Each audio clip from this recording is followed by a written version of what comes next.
Part 1 के बाद remaining topics हम पार्ट 2 में कवर करेंगे. सो in part 2 we discuss the following topic. First aid. First aid for burn, first aid for animal bites, first aid for fracture, first aid for sprain and first aid for nosebleed. So in different situation में क्या first aid देनी है इसके बारे में अब हम part 2 में डिस्कस करेंगे. First add.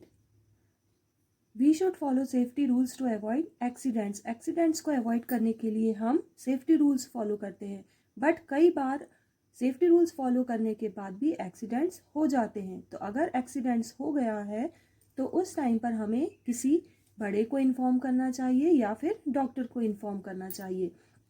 The injured person must be given first aid before the arrival of a doctor. तो एक्सीडेंट्स में जो भी व्यक्ति घायल हुआ है, डॉक्टर के पास ले जाने के पहले उसको जो ट्रीटमेंट दिया जाता है ताकि उसकी स्थिति और न बिगड़े. So first aid is the immediate help given to an injured person before the arrival of a doctor. First aid क्या होता है? डॉक्टर के पास ले जाने के पहले इमीडिएटली उस घायल व्यक्ति को जो ट्रीटमेंट दिया जाता है उसे कहते हैं फास्ट एड. जब भी फास्ट एड दे रहे हो तो उस टाइम पर हमें पैनिक नहीं होना चाहिए. फास्ट एड देने से उस विक्टिम की स्थिति और ज़्यादा खराब होने से बच जाती है. Let us read about some first aid tips. So different situation में different type of first aid दी जाती है. अब इन्हीं के बारे में हम स्टडी करेंगे. First aid for Burns.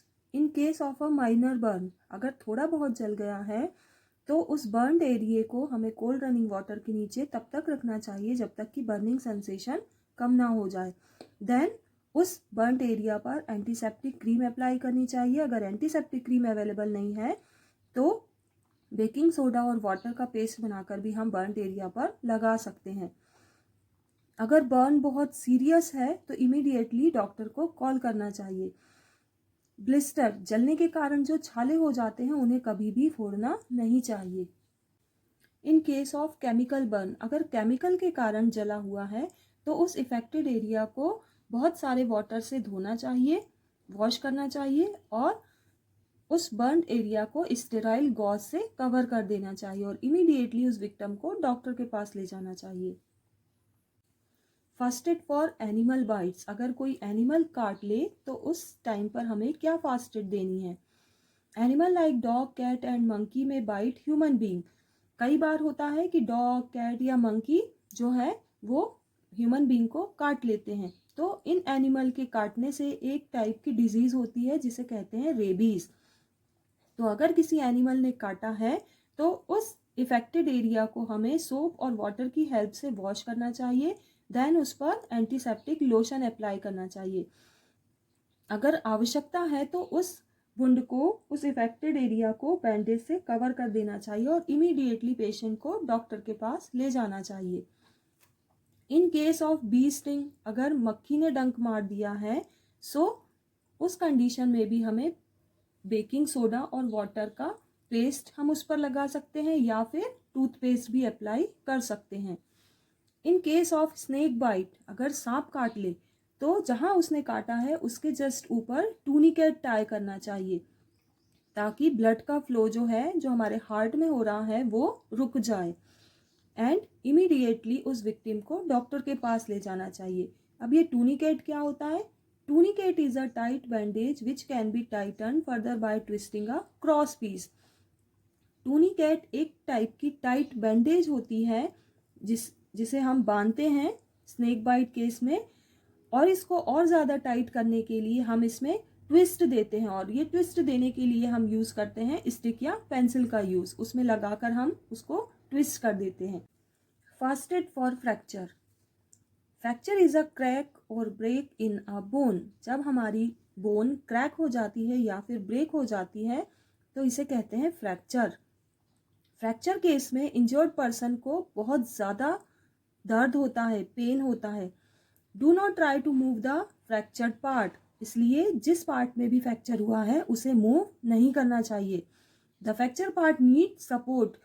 दर्द होने के कारण उस फ्रैक्चर पार्ट को सपोर्ट की आवश्यकता होती है. If the fracture is in hand, a cloth sling can be use to give support. अगर फ्रैक्चर हैंड में हुआ है तो इस तरह से हम एक बैंडेज टाई करके हैंड को सपोर्ट दे सकते हैं। The patient must be taken to the hospital immediately, और इमीडिएटली पेशेंट को डॉक्टर के पास ले जाना चाहिए, हॉस्पिटल ले जाना चाहिए। स्लिंग में इस हैंड को सपोर्ट देने के लिए हम मैगजीन, न्यूज़पेपर या पीस ऑफ कार्डबोर्ड का यूज़ कर सकते हैं। सो इस रिजिड सपोर्ट को कहते हैं स्प्लिंट। सो ये जो बैंडेज है इज कॉल्ड स्लिंग एंड जो रिजिड सपोर्ट दिया हुआ है is called splint. First aid for sprain. A sprain is caused when the tissues around a joint get torn. Sprain means होता है मोच। तो मोच में क्या होता है, जो हमारे टिश्यूज होते हैं जॉइंट्स के अराउंड में वो फट जाते हैं, तो इससे जो इफेक्टेड एरिया होता है उसमें सूजन आ जाती है। तो इस केस में हमें क्या फर्स्ट एड देनी चाहिए, जो भी स्वेलिंग पार्ट है उसको हमें आइस से रब करना चाहिए, तब तक रब करना चाहिए जब तक कि स्वेलिंग जो है वो डाउन ना हो जाए। First aid for nose bleed. At time when it is very hot nose में ब्लीड। जब बहुत ज़्यादा हॉट होता है मौसम तो कई बार नोज से ब्लीडिंग होने लगती है। इन सच अ सिचुएशन, इस सिचुएशन में उस पेशेंट को सिर ऊपर करके और उसके बैक में कुछ सपोर्ट देकर उसको बिठा देना चाहिए और उसके सिर पर ठंडा पानी डालना चाहिए। Press the bleeding side of the nose firmly, और जिस साइड से नोज से ब्लीडिंग हो रही है उस साइड को धीरे धीरे हल्के हाथों से प्रेस करना चाहिए। और इस बात का विशेष ध्यान रखना चाहिए कि पेशेंट अपनी नोज में फिंगर ना डाले। So conclusion of part second, first aid is very important as it can prevent the condition of the victim from getting worse. First aid बहुत important है क्योंकि ये victim की हालत को और ज़्यादा खराब होने से बचाता है। So इन्हीं टॉपिक्स के साथ हमारा चैप्टर 3 कंप्लीट होता है। आई होप स्टूडेंट कि आपको चैप्टर 3 अच्छे से समझ में आ गया होगा। So नेक्स्ट चैप्टर के साथ हम मिलेंगे नेक्स्ट वीडियो।